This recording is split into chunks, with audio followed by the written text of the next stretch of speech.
Je salue comme ça tous les téléspectateurs. Je dis bonjour à tout le peuple de la résistance. Je dis bonjour à tous les Camerounais. Je dis bonjour à tous ceux qui nous suivent, de près ou de loin. Donc, j'espère que tout le monde m'écoute, que la connexion elle est bonne et que le volume également il est bon. Donc, je salue comme ça tout le peuple de la résistance, je salue tous les Camerounais, je salue tous les auditeurs, je salue tous ceux qui, de près ou de loin, sont avec nous. Je demande à tout le monde comme ça de se connecter massivement parce que nous allons avoir une communication hebdomadaire. Le général El Chenou va repasser sur l'actualité de la semaine. Le général El Chenou devra vous rendre compte de ce qui s'est passé hier à Paris. Je suis encore à Paris. Bonjour Josué Kenfak, le général Etchenou va également s'entretenir avec vous sur le panafricanisme. Pourquoi est-ce que nous sommes aujourd'hui en train de vouloir réveiller le rêve de Modibo Keïta? Pourquoi est-ce qu'aujourd'hui nous pensons qu'il est urgent de nous asseoir sur cette alternative? Le général Etchenou va, dans cet entretien qui ne durera que 40 minutes maximum, vous parler des nominations qu'il y a eu au sein du MRC. Donc je vais donner mon point de vue. Je vais donner ma vision de la chose et comment est-ce que l'impact que cela peut avoir sur le Cameroun, sur la suite des événements, sur la suite du combat. Et enfin, le général Etchenou va donner son mot sur l'interpellation et l'arrestation du jeune Kevin, de ce jeune homme, ce jeune garçon, très jeune, fleuri dans l'âge, innocent, qui a été interpellé et arrêté par la milice satrapique du gouvernement pour des raisons que nous allons évoquer ici. Donc, c'est le temps pour nous comme ça de partager massivement ce live. C'est le temps pour nous comme ça d'entrer en communion avec nous-mêmes, avec des interlocuteurs, avec ceux qui nous suivent, pour que je vous fasse un bref aperçu de l'état de la révolution camerounaise, aussi bien dans le monde entier qu'en France. Très important parce que nous avons vu, et je vous l'ai toujours dit, que Paris est le centre névralgique de la lutte. Et je l'ai dit, n'en déplaise aux uns et aux autres, Paris sera mis au pas et Paris est en train d'être mis au pas. Cela peut paraître comme ça peut paraître un coup de gueule ou bien un coup de rébellion pour certains ou bien un coup d'attaque personnelle dans la peau des autres. Mais nous allons dire et nous avons dit et nous sommes en train de le faire. La révolution va se discipliner et elle est en train de se discipliner parce que c'est le travail seul qui libère. Le reste des choses, c'est tranquille. On n'a pas le temps à ça. Il y a eu des manifestations, je vais revenir là-dessus. Et le peuple camerounais est en train de se mobiliser. Je vous donne une minute comme ça, massivement, pour qu'en une minute, vous commenciez à partager, à faire valoir le live partout où besoin se fait sentir, que nous partagions massivement ce live, et qu'en une minute, que nous rentrons dans ce qui doit être fait, dans ce que nous comptons et ce que nous voulons que cela soit fait. Donc on va prendre une minute de silence comme ça pour marteler notre mécontentement face à la tyrannie, face aux méthodes brutales, sauvages et barbares du régime tyrannique, du clan tribal, du voyou Biabim Vondo. Partagez massivement le live. Je vais prendre une minute de silence, le temps pour nous de penser notre situation, de penser notre avenir, de penser notre devenir et de voir ce que nous voulons réellement être et quel rôle nous voulons jouer dans la société qui est en train de se construire. Est-ce que nous sommes prêts à accepter de continuer, de laisser ce clan tyrannique, vilain et tribal détruire notre destinée, détruire notre pays, ou alors nous allons nous lever pour prendre position, marteler notre mécontentement, notre engagement et notre radicalité face à ces voyous et ces voleurs de riz. Une minute de silence, le temps pour nous de réfléchir. Merci.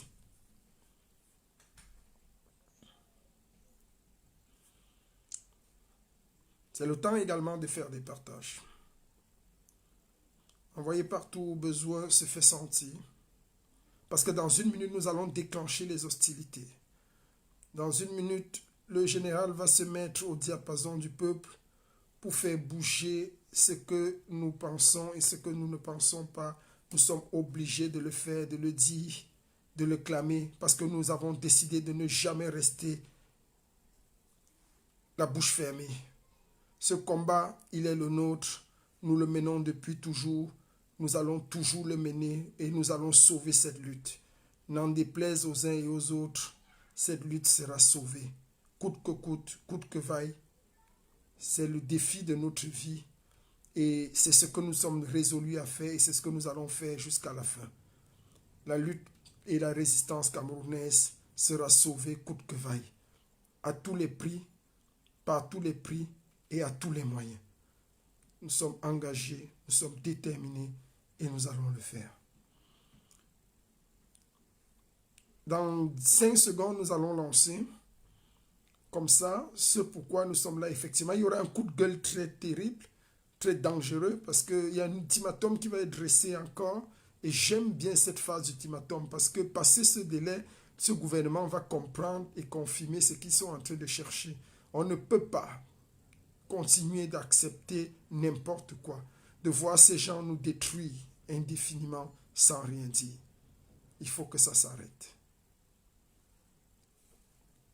Merci encore aux uns et aux autres. Merci à tous les combattants. Merci à tous ceux qui se joignent à nous. Merci à tous les auditeurs. Merci à tous ceux qui nous font confiance comme ça à nous écouter. Le moment est venu pour nous de nous mettre franchement au diapason. Le mois d'août avait été baptisé le mois des vacances. Le mois d'août, nous nous sommes dit au niveau au sein du collectif que nous prenons nos congés vers le mi-août. Nous nous sommes dit nous allons en congé vers le 20 pour ne revenir qu'en septembre. Nous avons promis qu'une fois retournés en septembre, nous allons lancer les hostilités. Nous avons promis au peuple de la résistance que le mois de septembre, en fait, le mois de septembre est baptisé le mois de l'engagement. Et le mois d'octobre, à coup sûr, c'est le mois de la libération. Donc, on est en mi-phase.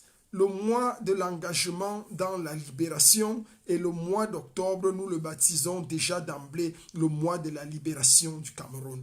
Parce qu'il y a une chose qui est claire, il y a une chose qui est vraie, qu'on le veuille ou pas, que les gens l'acceptent, l'admettent ou pas, nous sommes déjà déterminés. Nous sommes déterminés et le peuple est déterminé avec nous. Aujourd'hui, je prenais la parole comme ça simplement dans ce dimanche pour vous faire état de ce qui s'est passé, bien sûr, à Paris. Hier samedi, nous avons mobilisé plus de 2000 Africains. Et c'est ça qui fait la force du collectif. Et c'est ça qui fait la dynamique du collectif des résistants camerounais de la diaspora. Des gens continuent de se masturber, mais nous travaillons. Nous nous sommes inscrits dans une dynamique de travail et nous allons continuer à travailler. Seul le travail va libérer l'Afrique. Seul le travail va libérer notre cher et beau pays. Il n'y a personne, je le dis encore, qui, en dehors de la dynamique, en dehors des instructions du président élu, en dehors du fait de s'asseoir pour comprendre et accepter que nous avons un seul leader dans cette lutte de résistance et que nous devons écouter ses injonctions, écouter ce qu'il nous dit de faire et travailler dur pour atteindre ses objectifs. C'est de ça qu'il est question. Nous sommes revenus en septembre avec la présidente du collectif, Caroline Pégan. Nous avons promis que septembre allait être un mois décisif. Et nous voici en septembre. Le 5 septembre, c'est un meeting qui a été préparé pendant 5 jours. J'ai dit, quand il y a du travail, les gens, vous comprenez et on voit les évidences. On n'a pas besoin de spéculer. On n'a pas besoin de tergiverser. On s'est dit, on fait un meeting de la diaspora avec pour remercier le peuple malien, avec toutes les communautés africaines. Et c'est de ça qu'il était question. Et la révolution s'est mise au pas. Et c'est comme ça que nous avons travaillé. Nous sommes réunis avec les associations de tous les ressortissants africains que nous avons pu lister sur le sol français. Nous avons travaillé durement dans cette dynamique. Et c'est comme ça que est née cette marche que vous avez vue qui a été historique. Mais malheureusement, il se pourrait qu'il y avait dans la même foulée une manifestation prévue au Trocadéro.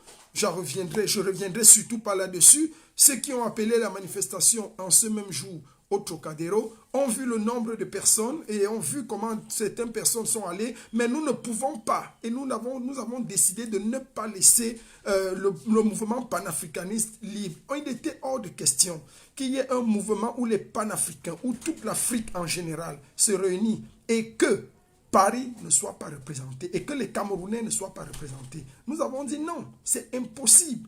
C'est pour ça que nous nous sommes mis au diapason d'aller sur Paris et de travailler directement avec toutes les communautés africaines. Et c'est ça le bien-être du collectif et c'est ça qui fait la différence. C'est ce que nous avons fait et c'est ce que nous sommes en train de faire. Et c'est ça qui a apporté la dynamique. Et c'est un fichier solide sur lequel on peut compter. Pour toutes les éventuelles manifestations, nous avons une base de données solide avec laquelle on va travailler non seulement pour la libération du Cameroun, mais pour la libération de tous les États d'Afrique.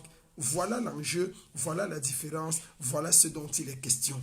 Et c'est ça que nous allons travailler. Je veux dire comme ça merci à certaines entités qui ont été présentes. Le collectif a été lourdement représenté par le mouvement Corps. Corps a été présent, Corps a été dynamique, Corps a été là, Corps s'est mis à l'œuvre et au diapason de la révolution. C'est très important. Et c'est encore un merci à toute l'équipe. Merci à Clarence, merci à Maxime, merci à Kevino, merci à Diane, merci je voulais dire comme ça, Siaga, Agrippine, merci à Onola Mafeu, merci à Mafeu Tonta, merci à Comires, merci à tous ceux-là qui, de près ou de loin, se sont œuvrés pour que réussisse l'événement de Paris. Paris a été un succès. À Paris, nous avons martelé quelque chose de fort. Nous nous sommes dit, voilà, on stabilise et on met les points sur les i. Parce que nous l'avons toujours dit, et moi je suis quelqu'un qui aime bien les challenges, j'aime les défis. J'ai dit, le bordel qui existait à Paris, c'est terminé. La récréation à Paris, c'est terminé. Et j'ai dit, j'entendais siffler la fin de la récréation. Et la fin de la récréation, au vu et au su de tout le monde, a été sifflée hier. Cela ne souffre plus d'aucun doute. Que ceux qui doivent s'asseoir pour prendre les leçons s'asseyent et voient comment ça se passe. Comment est-ce qu'on organise et comment est-ce qu'on fait. Pendant que vous allez bouder certains leaders dans le milieu camerounais, vous allez au milieu de 50 personnes pleurer qui prend le micro, il y a une dynamique de 2000 personnes qui vont donner aisément, qui vont être à l'aise pour que cette même personne prenne le micro devant 2000 personnes dans un mouvement panafricaniste. Faites très attention. Il paraît que la mentalité camerounaise est de tuer ses génies. Il paraît que la mentalité camerounaise est de tuer ses leaders. Quand tu dépasses quelqu'un au Cameroun, on cherche à t'égorger. Au lieu de porter ton sac et de demander comment est-ce que tu as fait pour être ce que tu es. Je vais vous obliger à Paris à respecter vos leaders. Vous allez vous mettre au pas et comprendre que vous devez respecter. Ça, c'est ma mission. Que vous le vouliez ou pas, dans la libération du Cameroun, nous allons d'abord apprendre à nous discipliner. Pour une œuvre de libération du Cameroun, nous allons apprendre à nous mettre au pas et à respecter ce qui nous dépasse. Ça, c'est très important. Et j'ai pris sur moi la lourde responsabilité. Contre vents et marées, je me lance dans cette aventure. Contre vos flèches, avec tout, je compte sur tout. Je connais combien vous êtes lâches et combien vous pouvez essayer de me flécher. Mais je suis habitué. J'ai des pare-balles. Je suis paré pour ce genre de flèches. Et vous allez vous discipliner et nous allons ensemble avancer. Deuxième mouvement, c'était que je tenais à partager avec vous ici, c'était le travail effectué au niveau du panafricanisme. Il y a une nouvelle dynamique qui est née, un mouvement que nous sommes en train de travailler durement pour réunir toutes les entités panafricaines, pour travailler en synergie, parce que la France n'aime pas quand l'Afrique se réunit. On était encerclés hier par des services secrets qui ont pris des photos, des vidéos, les médias et tout, de toutes sortes, pour savoir exactement qui nous sommes, qu'est-ce que nous voulons et ce que nous comptons atteindre comme régime. Le régime de Biya est un régime dangereux. Nous allons dégager ce régime à tous les prix et par tous les coups. Rien ne va nous dépasser là-dessus. Donc il y a le panafricanisme qui est en train de prendre un essor nouveau. Nous avons décidé de ressusciter le rêve de Modibo Keïta. Nous avons décidé de ressusciter le rêve de Kwame Nkrumah. Il est hors de question. Je salue comme ça la brave combattante Lydie Kwekam. La dynamique. Sois bénie, brave Amazon. Tu es une femme dynamique, une femme forte et une femme courageuse. Donc le panafricanisme va vivre. Et de toutes les manières, à tous les prix et par tous les coups. Donc, il n'y a rien qui va nous arrêter. Rien ne va nous arrêter dans cette dynamique. Parce que c'est l'âme de demain. C'est l'âme de demain. Les entités, les pays africains sont en train de se libérer aujourd'hui. Nous avons le printemps africain où les révolutions, les révoltes africaines sont en train d'amener vers la libération. Nous devons accompagner ce processus vers une unité des peuples africains. C'est très important. Le rêve de Nkrumah est d'actualité aujourd'hui. Le rêve de Modibo Keïta est d'actualité aujourd'hui. C'est à nous de l'imprégner. Et la dynamique que nous levons aujourd'hui doit avoir en son ancrage cette synergie. C'est très important. Il est hors de question de laisser ça faire. Merci. Autre aspect, il faudrait revenir rapidement en 2 temps, un mouvement sur les nominations au sein du MRC. C'est très important. Nomination. Nous avons vu le président élu, son excellence Maurice Kamto, procéder à des brillantes nominations. Je salue cet acte de bravoure. Je salue cet acte qui rehausse le MRC. Je voudrais d'abord juste lever l'équivoque que c'est des nominations qui concernent ceux qui ont choisi d'adhérer au MRC. Très important. Donc, nous sommes contents parce que c'est un parti qui se met au diapason de la lutte, C'est un parti qui se met au diapason de la conquête même du pouvoir. C'est très important. Il faut donner du travail à ceux qui, passant le temps dans les réseaux sociaux, se perdaient un peu trop. Je crois que le président élu a pris conscience du fait que les gens n'avaient pas sur leur table des dossiers ou bien matière à travailler. Ils se perdaient beaucoup plus dans des directs, se spéculant et se prenant pour des je ne sais trop quoi. Alors il a donné une souche. Et je suis très content parce que ça va occuper beaucoup. Beaucoup qui étaient là à nous distraire dans la révolution, à nous distraire sur la toile, vont maintenant s'asseoir pour réfléchir. Et ce que je peux dire, c'est qu'un défi vous a été lancé. À vous tous qui avez accepté volontairement cette charge. Maintenant, vous êtes à l'œuvre.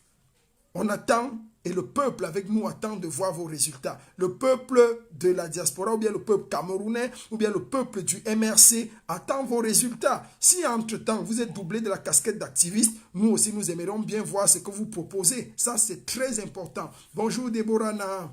Donc, c'est quelque chose de très fort, c'est quelque chose de dynamique. Donc, nous, le président élu vous a donné quand même quelque chose sur lequel vous devez travailler, la plateforme. Si vous ne connaissez pas les prérogatives qui sont liées à la tâche qui vous attend, regardez-vous simplement, faites un rapprochement par rapport au ministre de tutelle qui occupe la fonction pour laquelle vous êtes prédestiné ou bien qui est, et faites-en un contrepoids. Regardez seulement, corrigez ces erreurs, faites des propositions et balancez ça au directoire, balancez ça au président élu, ça va arriver et puis ça va permettre au moins de vous occuper et de laisser la révolution à ceux qui l'amènent de manière tranquille et paisible. Ça, c'est une très bonne chose. Je crois qu'en le faisant, le président élu a essayé un peu de disséquer les choses, de séparer les eaux, de séparer l'huile de l'eau, et puis pour que les choses, chacun se mette à sa place. C'est une très bonne dynamique. Je salue cette œuvre de sagesse de notre leader. Et je vais finir, je vais pas, c'était un très bref aperçu comme ça. Je ne saurais clore ce live sans parler du jeune Kevin. Et pour parler de ce jeune Kevin, je vais dire au gouvernement Biya quelque chose de très fort. J'aime pas trop donner les ultimatums, mais il est dans mon devoir en tant que général de la révolution et leader de vous dire que à compter de lundi, lundi c'est le 40e, lundi c'est le 40e. Je vais regarder la date là pour être plus clair dans ma tête, parce que là, samedi était un instant s'il vous plaît. Oui, lundi c'est le 7. À compter de lundi le 7. Lundi le 7. Je vous donne jusqu'au lundi 14. Je dis bien, je vous donne jusqu'au lundi 14 pour libérer le jeune Kevin. Ça sonne comme un ultimatum. Et vous me connaissez. Vous connaissez que quand je dis quelque chose du haut de ma posture et que je suis très en colère, là je ne vais pas accepter n'importe quoi. Vous avez du lundi 7 au lundi 14. Nous sommes le 7 septembre. Vous avez jusqu'au 14 septembre. Passez ce délai. Passez ce délai. Je vais vous répondre de manière simple, de manière tactique et de manière technique. Passez ce délai, je vais vous répondre de manière simple, de manière tactique et de manière technique. Donc vous devez libérer ce jeune enfant. Pourquoi ? Vous devez libérer ce jeune enfant parce que c'est vous qui sortez des épreuves, c'est vous qui sortez l'eau. C'est cette structure qu'on appelle l'office du baccalauréat, qui a à sa tête des voleurs, des voyous, des bandits, des mercenaires, qui ne sait pas travailler dans la dynamique, qui envoie l'eau un peu partout, fait sortir les épreuves n'importe comment, n'est même pas capable d'installer des copieurs dans chaque centre de vote pour imprimer les dossiers. On imprime et on transporte les épreuves dans des voitures. Il peut avoir fuite, il peut avoir déchirement. Vous prenez des gens pour des malades? Vous prenez vraiment des gens pour des malades? Vous croyez qu'on va être dans ce pays-là pour vous écouter et vous voir faire vos inepties tout le temps? Et prendre des petits garçons pour aller ensuite mettre en Konengi. Regardez cet enfant, comment il est frêle. Regardez, vous n'avez même pas de cœur. Vous croyez que quand vous n'avez pas de cœur, comme vous n'avez pas de cœur, nous, on va avoir un cœur envers vous? Vous croyez qu'on va vous pardonner ça? Des gens qui ne sont même plus capables d'être empathiques, ça ne vous dit plus rien l'empathie. Vous savez ce que c'est qu'avoir pitié? Vous savez ce que c'est qu'éprouver un certain sentiment? Vous croyez qu'on va où là? On va où avec ça? Il faut à un moment donné que ça s'arrête. Et je le dis encore, Kevin doit être libéré. Kevin doit être libérés le plus tôt. Le magistrat qui a signé, c'est-à-dire, vous êtes tellement stupide dans vos têtes, vous croyez que Yaoundé est le centre de la terre. Je ne sais même pas comment on a fait à des tyrans aussi paysans et aussi idiots. Vous croyez que Yaoundé c'est quoi? Vous arrêtez un garçon dans sa ville. Il n'y a pas de tribunal là-bas. Il n'y a pas Vous venez, vous le déportez pour Yaoundé. Vous l'arrêtez, vous l'enfermez à Yaoundé. Ok. S'il n'a pas de famille à Yaoundé, qui viendra le nourrir là-bas quand vous ne nourrissez pas les gens dans vos prisons? S'il est malade, donc sa famille doit aussi se déporter pour aller vivre dans la ville où vous l'avez mis en prison. Fils unique de son état. Vous croyez qu'on va vous laisser faire ça tout le temps. Mais vos heures sont comptées, vos jours sont comptés. Il n'y a pas seulement Kevin. Il y a les professeurs également qui ont été arrêtés et enfermés avec vous.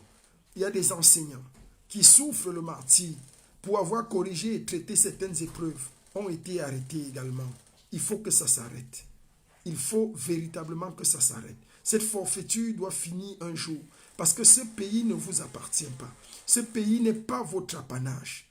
Il faut que vous compreniez que la vie n'est pas ce que vous croyez qu'elle va être, ou bien ce que vous avez pensé qu'elle sera. On va vous le rendre de la plus grande des manières, de la plus sérieuse des manières. Aujourd'hui, vous avez arrêté Kevin, vous avez arrêté d'autres enseignants, d'autres professeurs. Il faut que vous compreniez aujourd'hui que si Kevin et les autres enseignants, les autres professeurs ne sont pas libérés, vous allez prendre des coups terribles. Vous allez prendre des coups sérieux. Et nous nous engageons dans cette voie à vous répondre de manière claire et plausible, de manière simple et loyale. Il y a quelque chose qui est très important. Je salue comme ça le brave communicateur Kevin Ondomch. Merci encore. Merci parce que tu as fini le boulot hier. Tu n'es même pas rentré chez toi. Tu es passé directement me rejoindre dans la place des manifestations et tu as pu immortaliser et faire ce live que le peuple camerounais a adoré. Merci encore Kevin pour tes sacrifices. Merci pour ton abnégation. Merci parce que tu braves tout pour que le Cameroun soit libéré. Même comme, entre-temps, on est toujours acculé par des vautours, des censures, mais nous tenons bon. Nous tenons bon parce que nous sommes engagés dans cette lutte de libération et rien ne va nous arrêter. Je salue comme ça également tous les Camerounais. Tous les Camerounais qui pensent que l'heure de la tyrannie a sonné et que le régime sera renversé, coûte que coûte. Merci encore parce que vous croyez en notre combat, vous croyez en notre lutte. Nous l'avons dit depuis le début. Et que ceux qui veulent faire le contrepoids, c'est sur le terrain. Ce n'est nulle part ailleurs. Vous avez vu vous-même que Facebook ne fait pas une révolution. Facebook n'appelle pas une manifestation. Je vous donne un coup de gueule. Essayez et vous allez toujours voir. Essayez et vous serez battus dans votre propre camp. Je dis bien battus dans votre propre camp. Ce que vous croyez être votre camp, ce n'est pas votre camp. On ne peut pas appeler une manifestation à Facebook. Jamais. Ce ne sont pas les vues de Facebook qui font les manifestations. Nous sommes des acteurs du terrain. Nous sommes efficaces sur le terrain. Comme il reste de la vérité, je te salue. Et nous travaillons dur sur le terrain. Il faut un travail de fond avec le peuple camerounais, avec le peuple africain, avec le peuple de la diaspora, avec le peuple combattant pour relever et soulever une nouvelle dynamique. Les gens sont fatigués de vos inepties. Les gens sont fatigués de ces incongruités qu'on leur pond jour et nuit. Il faut travailler des dynamiques nouvelles, des dynamiques fortes pour soulever ce peuple et l'amener à se propulser dans une dynamique où il va s'opposer à la révolution, au gouvernement, où il va embrasser la révolution pour s'opposer au gouvernement tyrannique et tribal, incarné par la momie Biya et sa famille de voyous, de brigands et son clan de voyous, de bandits, de voleurs de riz. Nous allons vous traiter. L'heure est au traitement. Je vous le dis encore. Le mois de septembre est le mois de la détermination. Est le mois de la détermination.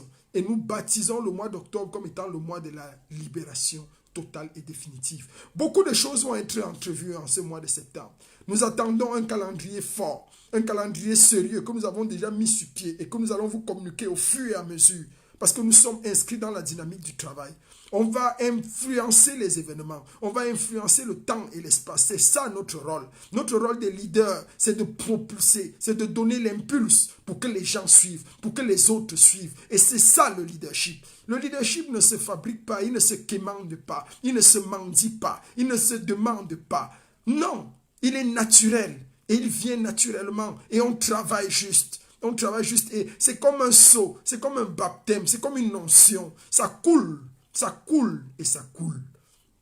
Qu'on le veuille ou pas. Vous avez beau taper sur moi, vous avez beau critiquer, je reste focus dans le travail. Et le travail seul, c'est la libération du Cameroun. Nous allons libérer le 237, qu'on le veuille ou pas. Et nous posons des actions. On a mis sur pied une dynamique où avec les Maliens, avec les Sénégalais, avec les Comoriens, avec les Centrafricains, avec les Tchadiens, avec les Ivoiriens, tout le monde, toute l'Afrique réunie, nous allons nous mettre au diapason pour ressusciter le rêve des pères fondateurs des États-Unis d'Afrique, pour ressusciter le rêve d'une Afrique qui est libérée du joug de la France. Parce que l'ennemi numéro 1 de l'Afrique, c'est la France. L'ennemi numéro 1 du Cameroun, c'est la France. Je l'ai toujours dit et je le redirai toujours. Comme que ça vous plaise ou pas, que mes yeux vous plaisent ou pas, que ma tête vous plaise ou pas, l'ennemi du Cameroun, c'est la France. La France sera battue à Paris. La France Afrique, la France qui nous gouverne, la France des pilleurs, la France des décideurs, la France de ceux qui installent, qui veulent dans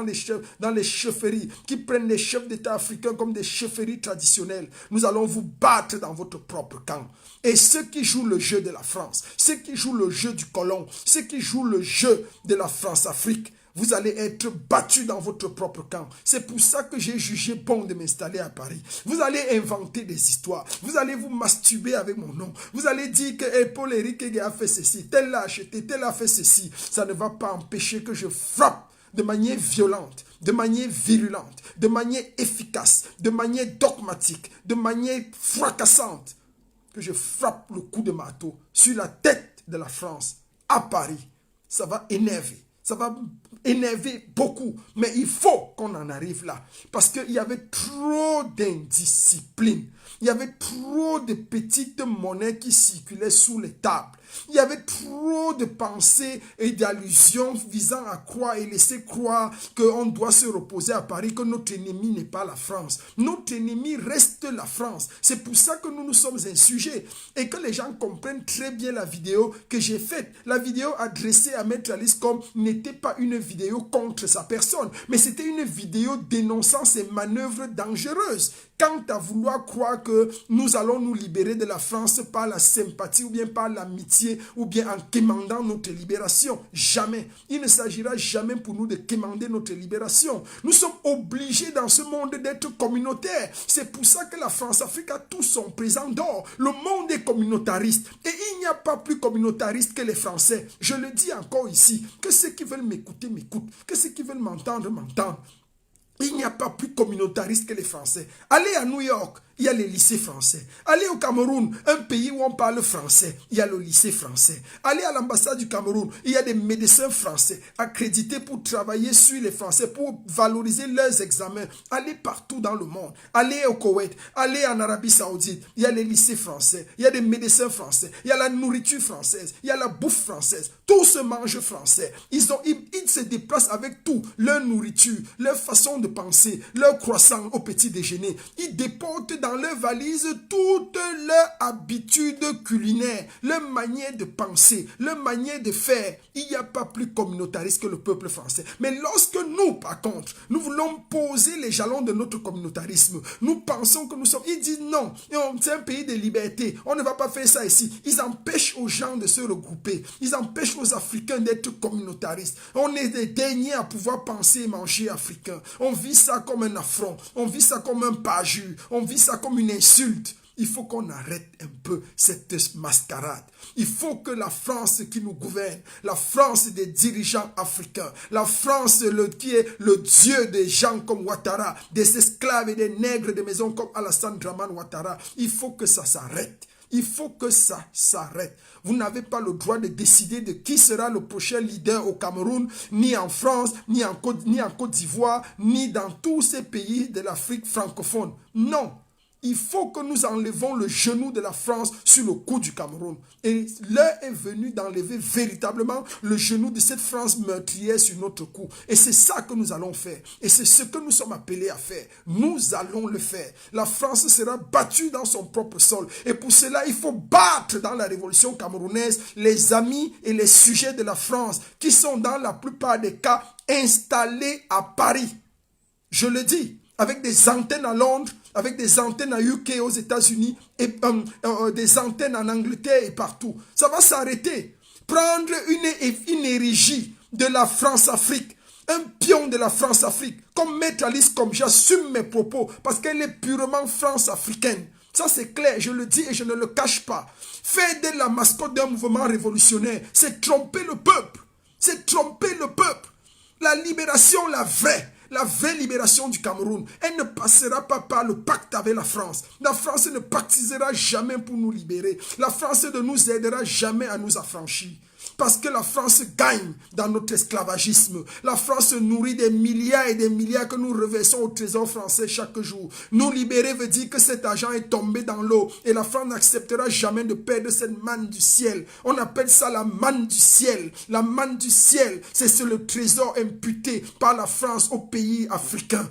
Et elle ne voudra jamais se défaire de ça. Jamais. Donc il est hors de question que nous pensions une libération du Cameroun avec le soutien de la France. La France ne nous aidera jamais à nous libérer. Elle doit être brutalement fouettée, brutalement renversée, brutalement frappée pour que nous soyons enfin libres. Et c'est de ça qu'il est question. Voilà le but de mon combat.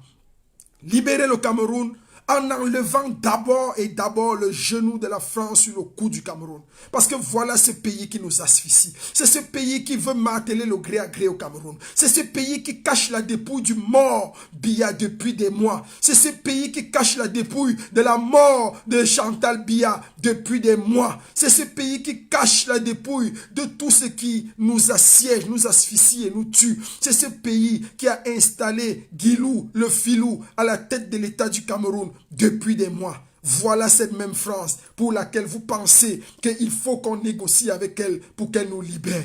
Moi, je ne négocierai jamais. Moi, je ne ferai jamais partie de telles négociations. Moi, je frapperai toujours la France. Moi, je dénoncerai la France des dirigeants. Moi, je dénoncerai la France-Afrique. Moi, je dénoncerai toujours cette France qui nous muselle, qui nous tue, qui nous assassine chaque jour. Parce que voilà notre plus gros ennemi. Notre plus gros ennemi, c'est la France. Ensuite, c'est nous-mêmes. Nous-mêmes, nous sommes les ennemis de notre développement. Nous sommes les premiers ennemis dans la révolution. Nous avons martelé et fait valoir cela, que nous sommes les ennemis même du Cameroun. Le Camerounais est ennemi du Cameroun. Oui, parce que dans la diaspora camerounaise, lorsque tu dépasses quelqu'un, il ne veut pas te demander comment tu as fait pour arriver au standing où tu es arrivé, comment tu as fait pour être ce que tu es, qu'est-ce que tu fais, quel est ton secret, tu te lèves à quelle heure, tu travailles à quelle heure. Non, il faut inventer, il faut prendre et ramasser des idiots, il faut ramasser des gens. Moi, vous allez m'excuser le terme, mais je suis obligé. Il faut ramasser des gens avec des grosses têtes partout. Vous voyez des têtes des idiots, des écervelés, des gens bêtes comme ça pour parler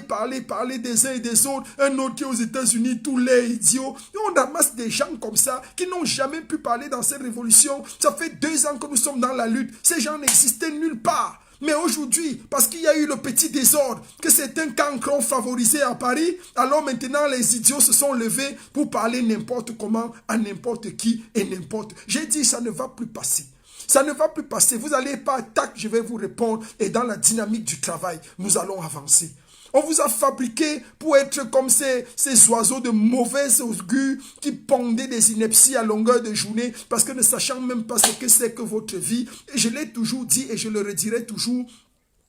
Vous n'avez jamais rien été dans votre vie passée, dans vos vies respectives, vous n'avez rien été. Le seul prestige et le seul diplôme que vous avez eu, c'est d'avoir traversé la Méditerranée pour vous retrouver en Europe. Voilà votre plus gros exploit. Et avec ça, vous voulez qu'on libère quel Cameroun? Non, non, on a besoin de vous. Pour courir, pour applaudir, pour poser des actions, éclats, coups de poing. Oui, ça c'est bon. Mais lorsqu'on arrive à un autre niveau de la réflexion, on ne peut pas penser la libération d'un pays. Si les militaires maliens n'étaient pas stratèges, je vous assure que cette révolution populaire de l'armée malienne n'aurait pas atteint le niveau qu'elle a atteint. C'est parce qu'ils ont usé de réflexion. La France est dangereuse. La France voulait coller à l'armée malienne l'étiquette de coup d'État. Mais ils ont trop vite fait de réfléchir. Ibeka a été pris. On a dit à Ibeka, toi-même viens dire ici que tu ne veux plus le pouvoir. Mais ça, c'est la stratégie. Ça, c'est la réflexion. Il ne s'agissait pas seulement de prendre le pouvoir. Il s'agissait de prendre le pouvoir et de prendre ceux qui sont représentatifs du pouvoir, les mettre d'abord quelque part et leur dire, assumez vos responsabilités. Si vous voulez que le Mali tombe à feu et à sang, alors on va mettre le Mali à feu et à sang, mais vous serez les premiers à passer. Ibeka lui m'a dit à la CEDEAO, je ne veux plus. Je ne veux plus. Ça, c'est de la stratégie. L'armée malienne a utilisé des stratégies fortes pour taper le dos à la France. Et la France n'avait plus rien à faire. C'est pour ça que la France est en train de piloter les opérations pour espérer le retour, pour voler au peuple malien sa libération. Parce que croyant que par là, elle va tuer les mouvements de l'évolution. Mais non, non, non. Le peuple malien et l'armée malienne est une armée républicaine. Dans notre allocution hier, déjà à la place de la République, nous avons décerné à l'armée malienne un titre honorifique. Un titre honorifique des bons élèves comme étant l'armée républicaine. Et avait précédé l'armée malienne, l'armée du Malawi, l'armée du Burkina Faso, l'armée du Ghana. Donc il y a certains pays où les armées ont joué un rôle très prépondérant pour contribuer à la libération de ces pays. Et nous tenons à féliciter l'armée malienne. L'armée malienne jusqu'à présent n'a commis aucun meurtre. Elle a respecté les droits de l'homme, les droits de liberté, de la démocratie. Et je crois que la révolution malienne est l'une des premières révolutions où un chef d'État, entre guillemets, démocratiquement élu, se trouve renversé par le fait de la mauvaise gouvernance, se trouve renversé par le fait de la mauvaise gestion du pays. Parce que c'est ça le problème. Et des élections municipales truquées. Donc voilà le cas de l'armée malienne. Et vous voulez assimiler à ces gens des idiots qui ne sont pas intelligents? Mais c'est un peuple fort. L'armée malienne a accompagné le peuple. C'est une armée républicaine. Il y a eu un coup d'État, un coup de force où le mouvement populaire a repris la souveraineté. Et c'est tout. L'armée donc a accompagné cet exercice. Et c'est ce que nous espérons aussi au niveau du Cameroun. Une armée républicaine qui se met au diapason des aspirations du peuple. Pas une armée d'affamés. Pas une armée de voyous, de brigands. Quand on voit un idiot comme le colonel Badjek se mettre à parler jusqu'à insulter les gens. Colonel de son état, qu'est-ce qu'il a même fait? État de service nul. Vous voyez un homme comme ça? Où c'est quoi, où il sort, d'où on ne sait même pas ce qu'il a fait. Vous voyez un peuple qui est pris en otage par une bande de criminels et de voyous. Je l'ai toujours dit, je ne vois jusqu'à présent aucun militaire dans l'armée camerounaise qui peut s'assumer, qui peut porter sur lui, sur ses lourdes épaules, la responsabilité d'avoir libéré son pays. Il manque un colonel qui va faire un coup d'État au Cameroun. Il manque un général qui va faire un coup d'État. Déjà, Biya est mort. On n'a besoin de rien. Il suffit juste de prendre quelques personnes, là, de les mettre en otage, faire passer le communiqué à la radio et c'est terminé. C'est terminé, voilà ce qu'on veut. Une armée qui se met à la disposition du peuple. Une armée qui comprend les aspirations du peuple, qui aide le peuple à avoir sa souveraineté, à se libérer définitivement. Mais les gens sont là, ils se contentent de manger, boire, dormir. Et en diaspora, ils sont là insultés. Les gens travaillent. On vient dans votre terrain travailler. Au lieu d'être reconnaissant, d'être content, que merci général d'apporter la dynamique. Vous croyez que l'Allemagne et la France, c'est quoi? C'est différent? Je suis Camerounais. Je lutte pour la révolution camerounaise. S'il faut aller en Chine, taper les actions, mener le combat, je vais le mener partout. Partout, je suis citoyen du monde. Je suis désolé. Je suis citoyen du monde. Partout où on aura besoin de moi. Il se peut qu'en France, on ait trop eu besoin de moi. Et c'est pour ça que je suis là. Et tant que vous allez pleurer, je vais m'évertuer à discipliner le combat, à structurer le combat et à mettre le combat sur les rails en France. Vous êtes en train de voir. Il y a eu 2 mouvements. Un au Trocadéro. Vous avez vu la foule qu'il y avait au Trocadéro. Vous avez vu la foule qu'il y avait à la place de la République. Que cela vous serve de leçon. Et que vous compreniez par là que ce n'est plus le bop. Ce n'est plus le wang. On travaille. Et on n'appelle pas, ce n'est pas les réseaux sociaux Facebook qui appellent à une manifestation. Arrêtez le cinéma. Ce n'est pas les réseaux sociaux Facebook. On appelle à une manifestation parce qu'on fait un travail de fond sur le terrain. Et c'est ça que vous devez admettre. C'est ça que vous devez accepter. Et nous continuons dans cette dynamique. Rien ne sera plus comme avant. Je dis rien. Le mois de septembre est un mois décisif. Nous sommes dans un mois de pure concentration. Un mois de détermination. Afin que le mois de... Si nous concentrons. Nous sommes déterminés au mois de septembre. Le mois d'octobre, c'est le mois de la libération. Avant que sonne le glas des 2 années de combat, que nous soyons définitivement libres. Tel est le cri de mon cœur. Telle est l'aspiration que je formule. Que Dieu bénisse la révolution camerounaise. Que Dieu bénisse le peuple camerounais. Que Dieu bénisse les efforts des Camerounais visant à lutter, à œuvrer pour la libération de leur propre pays, pour leur propre libération. Que Dieu bénisse le mouvement panafricaniste. Que Dieu bénisse par-dessus tout le collectif des résistants camerounais de la diaspora, dont son leader n'est autre que Madame Caroline Pégan. Et que Dieu bénisse encore et toujours le mouvement corps, le gendarme de cette révolution, qui structure la révolution, qui organise la révolution, qui siffle les coups francs et les hors-jeux dans la révolution, qui siffle les pénaltys dans la révolution. Et que Dieu par-dessus tout bénisse son leader, le général El Tchenou, et toute l'équipe qui travaille avec lui. Je ne voudrais pas parler d'un Dieu qui bénit sans parler d'un Dieu qui maudit. Parce que quand on parle de justice, s'il faut parler de pardon, il faut aussi parler de réconciliation. S'il faut parler de pardon et de réconciliation, il faut parler aussi de la vérité. Il faut parler aussi des amendements. Il faut parler de la restitution. C'est que ce même Dieu qui est capable de bénir les Camerounais dans leur œuvre à lutter pour la libération de leur pays et leur propre libération, que ce même Dieu soit capable de maudire ces voyous, ces voleurs de riz parfumés, ces clans de Biya et toute sa clique qui se sont assis sur la destinée des Camerounais depuis 40 ans aujourd'hui. Que Dieu vous maudisse, maudisse le fruit de vos entrailles, maudisse vos enfants, maudisse tous ceux qui vous accompagnent dans cette œuvre de destruction du Cameroun. Que Dieu maudisse les dirigeants de la France-Afrique. Que ce même Dieu maudisse tout le système français sur le Cameroun. Que ce même Dieu maudisse la communauté internationale qui est apte, qui est inerte et vide quant à la réaction par rapport à tout ce qui se passe au Cameroun. Que ce même Dieu maudisse les États de l'Union africaine qui ne décident rien, qui regardent les peuples africains mourir. Et que ce même Dieu nous accompagne. Merci encore. C'était le général El Tchenou, le leader de la révolution camerounaise. Force à vous, force à vous. Nous sommes ensemble. Et jusqu'à la gare, je ne baisserai jamais les bras. Encore plus combattu, mais jamais abattu. C'est votre général. Merci beaucoup.